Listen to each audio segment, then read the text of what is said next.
Good morning, all. Thank you for being here. Please join me in our prayers for the men and women of the armed forces of the United States of America and other countries who are now in harm's way in Afghanistan, Iraq, and other parts of the world. We thank them and their families for their sacrifices. We are grateful for the ultimate price of freedom paid for those fallen. We pray for strength and courage for the POWs and missing in action and those held hostage. We pray for the protection and safety of self-relief workers and missionaries who help those in need. We pray for protection of children and innocent citizens, and we pray for the nation and our leaders. Thank you. We'll now have our national anthem by the Reading Memorial High School Band.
Thank you.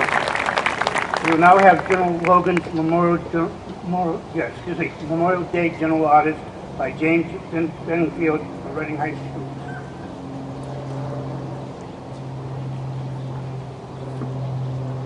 Headquarters, Grand Army of the Republic. General Orders Number 11, Washington, D.C., May 5th, 1868. The 30th day of May, 1868, is designated for the purpose of strewing with flowers or otherwise decorating the graves of comrades who died in defense of their country during the late rebellion, and whose bodies now lie in almost every city, village, and hamlet churchyard in the land. In this observance, no form of ceremony is prescribed, but posts and comrades will in their own way arrange such fitting services and testimonials of respect as circumstances may permit.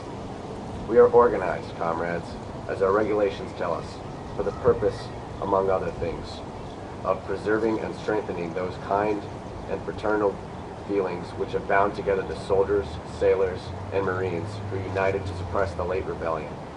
What can aid more to assure this result than cherishing tenderly the memory of our heroic dead, who made their breasts a barricade between our country and its foes? Their soldiers' lives were the revile of freedom to a race in chains, and their death the tattoo of rebellious tyranny in arms, who should guard their graves with sacred vigilance, and that all concentrated wealth and taste of the nation can add to the adornment and security is but a fitting tribute to the memory of her slain defenders. Let no wanton foot tread rudely on such hallowed grounds. Let pleasant paths invite the coming and going of reverent visitors and fond mourners. Let no vandalism of avarice or neglect, no ravages of time testify to the present or the coming generations that we have forgotten as a people the cost of a free and undivided republic. If our eyes grow dull, other hands slack, and other hearts cold in solemn trust, ours shall keep it well as long as the light and warmth of life remain to us. Let us then, at the time appointed, gather around the secret remains and garland and passionless mounds above them with the choicest flowers of springtime. Let us raise above the dear old flag they saved from dishonor. Let us, in this solemn presence, renew our pledges to aid and assist those who have left among us a sacred charge among a nation's gratitude, the soldiers and sailors, widows and orphans. It is the purpose of the Commander-in-Chief to inaugurate this observance with the hope it will be kept up from year to year, while a survivor of the war remains to honor the memory of his departed comrades. He earnestly desires the public press to lend its friendly aid in bringing to the notice of comrades in all parts of the country in time for simultaneous compliance therewith. Article 3. Department commanders will use efforts to make this order effective. By order of John A. Logan, Commander-in-Chief, N.P. Chipman, Adjutant General, Official, W.M. T. Collins, AAG.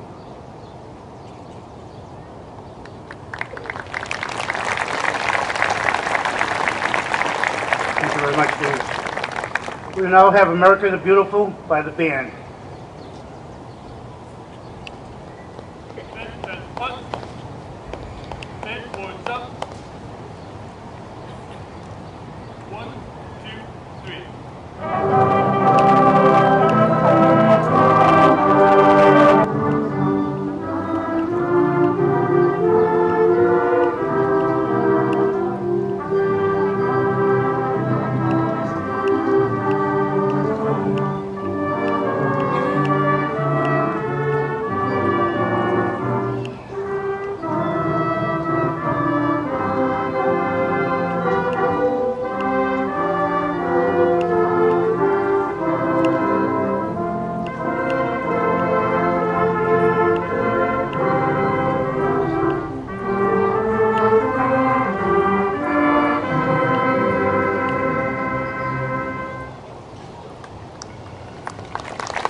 Thank you very much. We'll now have the Lincoln Gettysburg Address by John Clemmer, Reading Memorial High School students.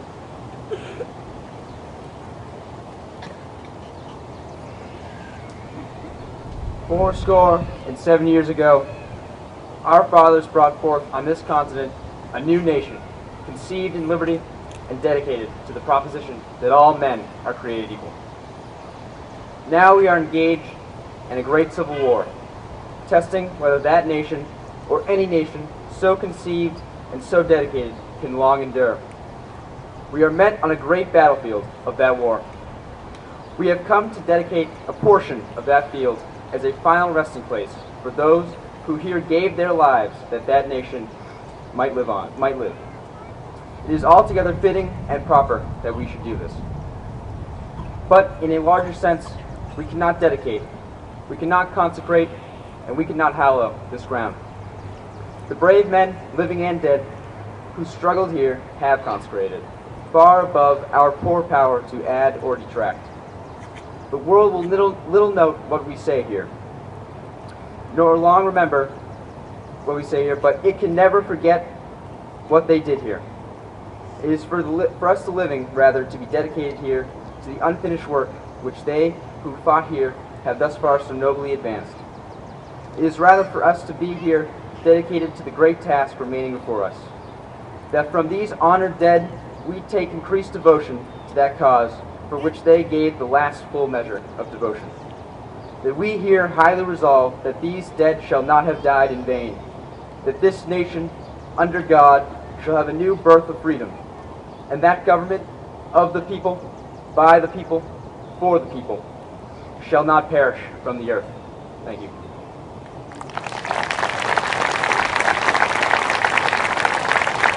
Thank you, John. At this time, we'll have the Battle Hymn of the Republic played by the Reading Band.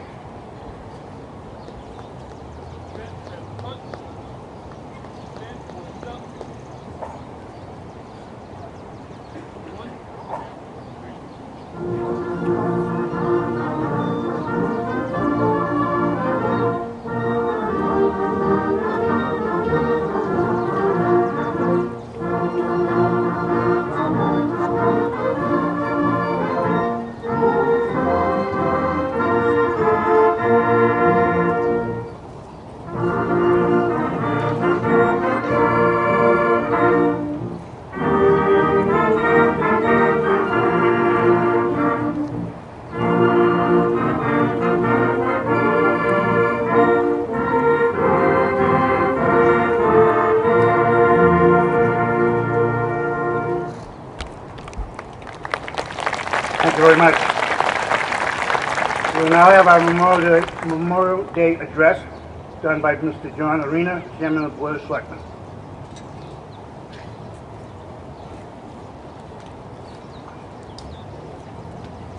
Thank you, Frank.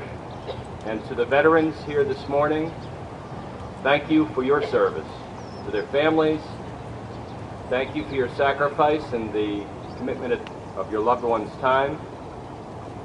To the band, color guard, Boy Scouts, Girl Scouts, Cub Scouts and Brownies, their leaders, thank you for your time and commitment this morning. Today is Memorial Day, our national day of ceremony and reflection across this great country. It is America's annual remembrance of those who gave the final measure of commitment. Throughout America, we honor those who have died in the conduct of past and present wars, and while today is dedicated to that memory, their bravery, and their sacrifice, we should also recognize that that loss extends beyond themselves, to families missing a sibling, to children missing a parent, to the loss of a spouse, to parents left to grieve. These men and women, now at their final resting places, risk life and limb so that we may continue to live free in the greatest country ever conceived by man and blessed by God. To our students and young people gathered here today, you may be asking yourself, why do we continue to hold an observance of those who have fallen in war? Are we celebrating war? Not at all. Today commemorates those who believe with all of their heart that to defend this great country, to take up arms and march to war without knowing exactly how or where it would end, to risk one's life for something greater than self, was a risk necessary to take and a duty that citizenship required. They went to battlefields half a world away so that Americans at home could continue to live free. In the European theater in World War I, in Europe and Asia in World War II, in Korea, in Vietnam, Cambodia, Laos, Lebanon, Cambodia, Grenada, Bosnia, Libya, Iran, Afghanistan, Iraq, Somalia, Pakistan, and Yemen. Americans have never shirked when asked to rise to the call of duty to defend our nation and our citizens.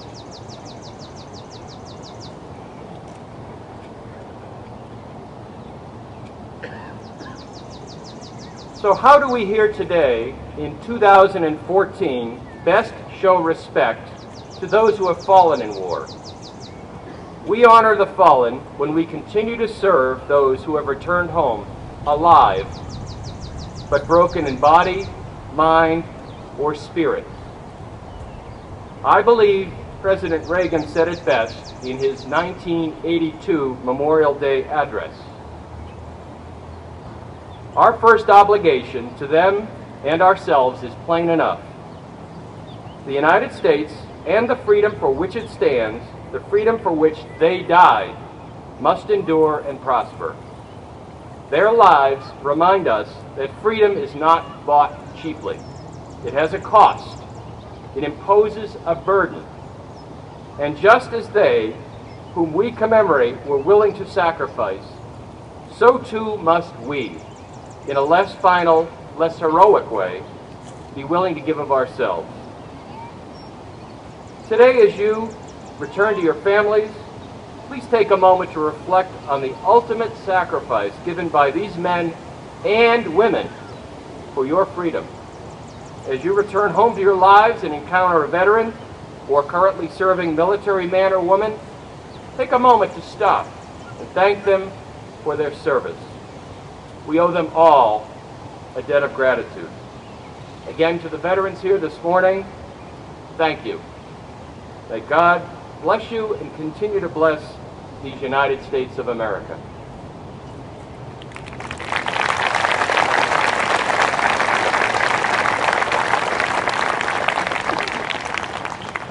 Thank you, John. At this time, we will have the roll call of honor done by Jill Mayberry, U.S. Air Force.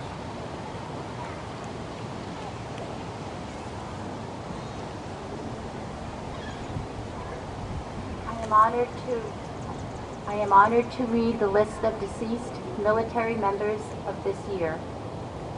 William Wilkins, Daniel Cunningham, Nicholas Gregario, Alan Sweetser, Remo Vinci, John Cronin, William Hellison, Raymond Porter, Robert Nickerson, Eileen Jones, Joseph Gaddafi, Joseph Labo, Richard Sullivan, Mary Haltgren, Douglas Marshall, James Orpin, Fernando Caratelli, Vern Slack, Anthony Coppola, Herbert Perry, William Bell Camino, Henry Surratt, Joseph Lacreta, James Maloney, Francis Brennan, and Mary Hayes.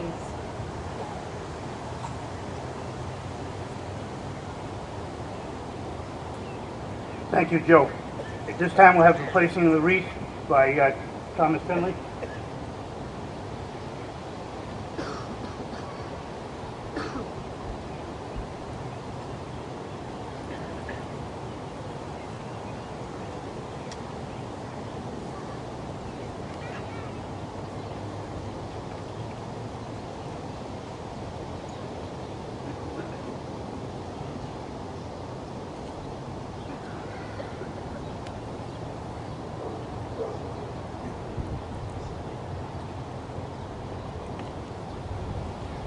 Thank you, Tommy. This time we'll have Peter Murphy, Reading Memorial High School, class of '64.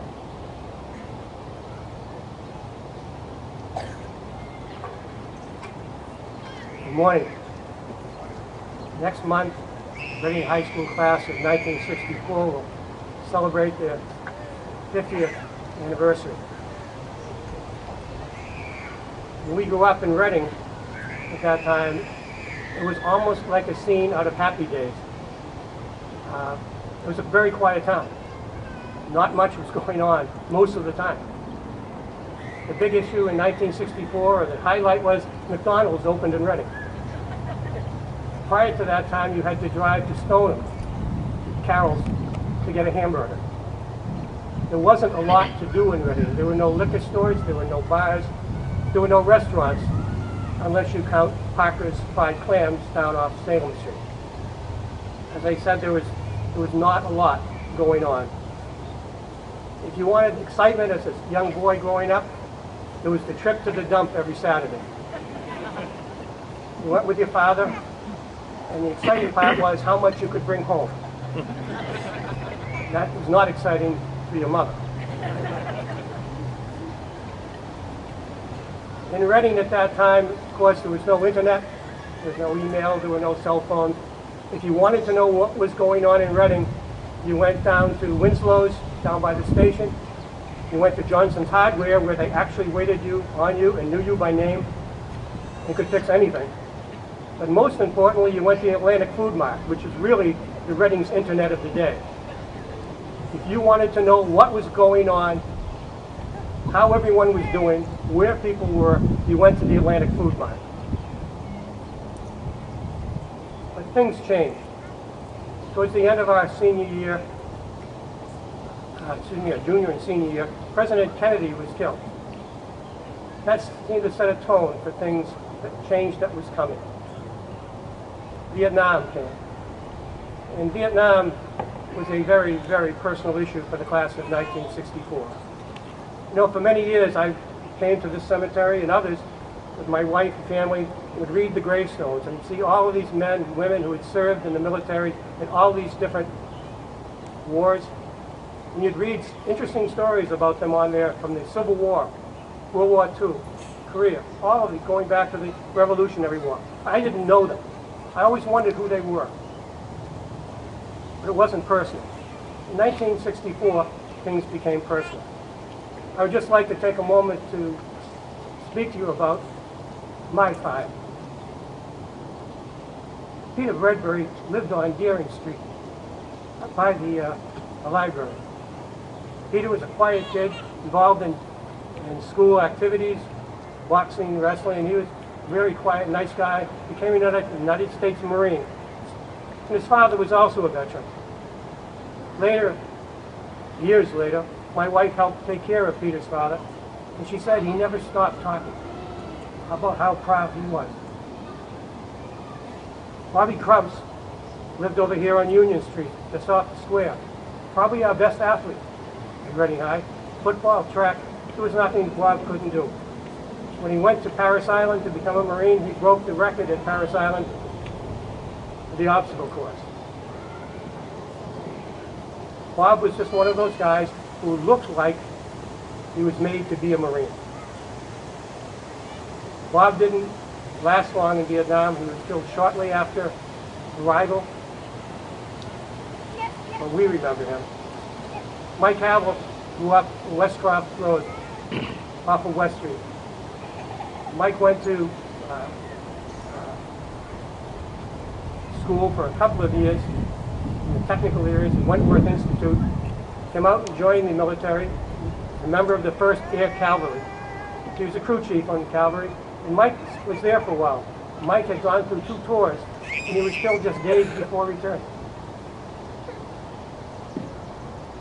Bruce Parmalee. When I mentioned Bobby Krause looked like a Marine, acted like a Marine, Bruce Parmalee was the antithesis of that.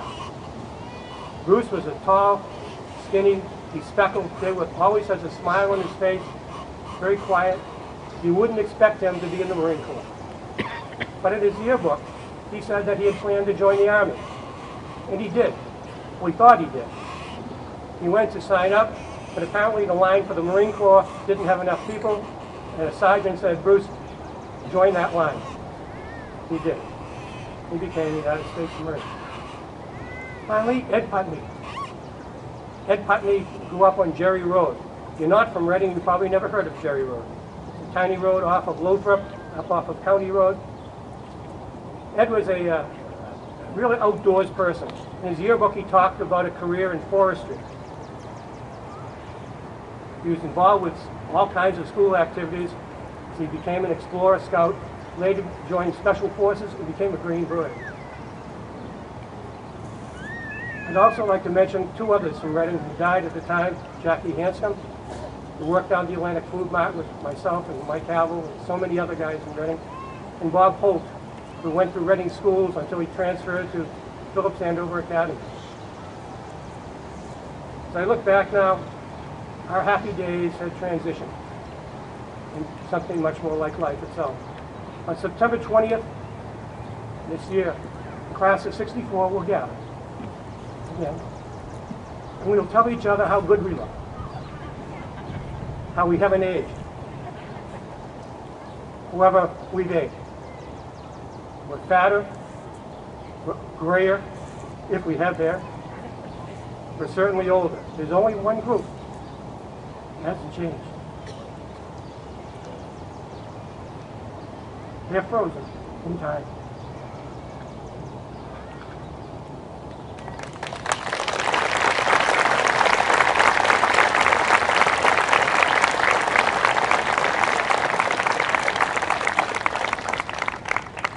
Thank you, Peter. For decades, Memorial Day was a day in our nation when stores closed. Communities gathered together for a day of parades and other celebrations with a patriotic theme. Memorial Day meant ceremonies at cemeteries around the country, where speeches honoring those who gave their lives, the laying of wreaths, and the playing of taps. In some places, these ceremonies continue on as we see here. Your presence at this event shows that you remember the true meaning of Memorial Day. You came here to honor our fallen comrades with your presence. Excuse me. You understand that on Memorial Day, we here in Reading always honor the ideals and values that these veterans stood for and died fighting for. This year marks the 50th anniversary of the Vietnam conflict. More than 9 million military personnel served in active duty during the Vietnam era. 7,484 women served in Vietnam. 6,250, or 83.5%, were nurses. There were 47,378 hostile deaths. There were 10,800 non-hostile deaths. There was 1,331 troops that were killed in action were from Massachusetts. 61% of the veterans killed were under 21 years of age. 66% of Vietnam veterans say they would serve again if called upon. Vietnam veterans were treated as war criminals and baby killers by the vast sections of the population that opposed the war. We were often blamed for a war we didn't start, when we should have been commended for the servicing our country with such valor. When we arrived home, sometimes we were looked down upon with disgrace when we should have been celebrated. It was a national shame, a disgrace that should never have happened. And that's why here today we pledge that this will never happen again. I strongly believe that this is why the young men and women that have served since Vietnam are treated with respect that they have earned. With this being the 50th anniversary of the Vietnam conflict, I wanted to take the opportunity to honor the 7 young men from Reading that died for their country and never got a chance to experience some of the great things that happened in the 60s. So I thought, what a better way to honor these men than by having a special 60s Vietnam era melody arranged for this occasion to honor these fine men. We all know how important music was at that time, and how this era loved their music and kept many young men and women alive. The music was their connection to the real world. It saved many of them and helped them hold on. Thank you to all Vietnam veterans, and welcome home.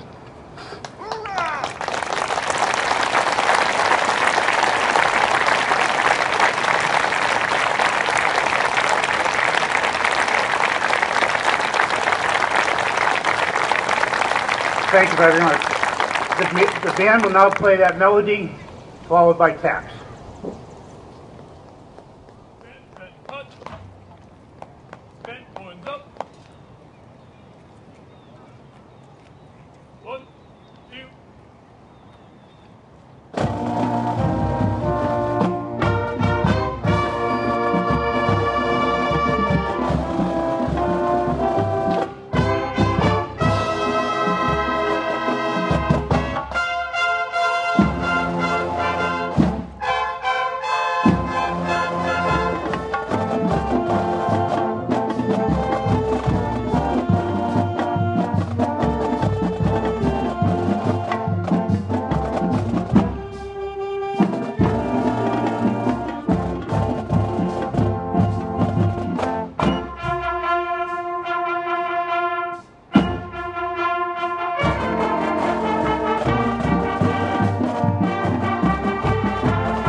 That concludes our service here at the cemetery.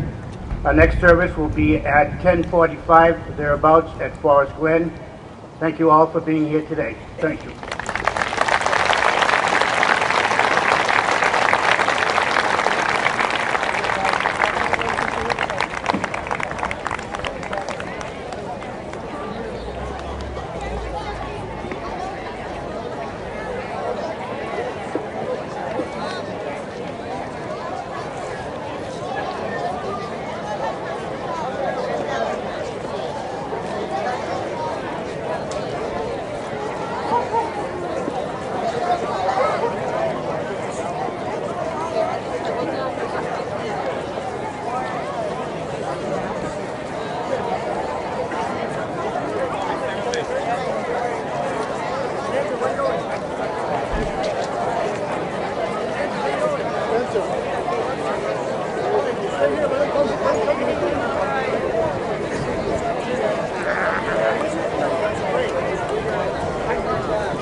Picture.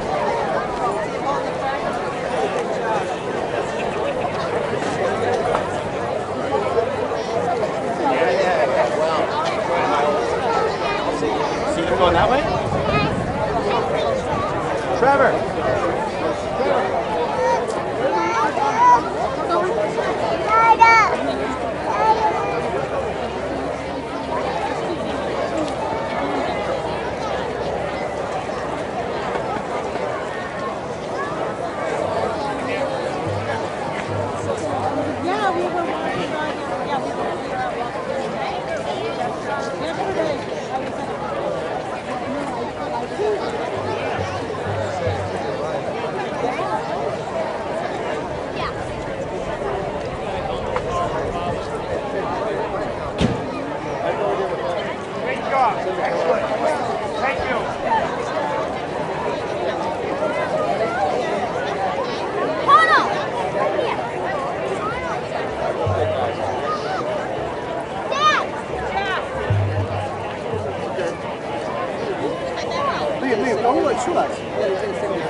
I told everyone to stay there and wait for their cars. You know?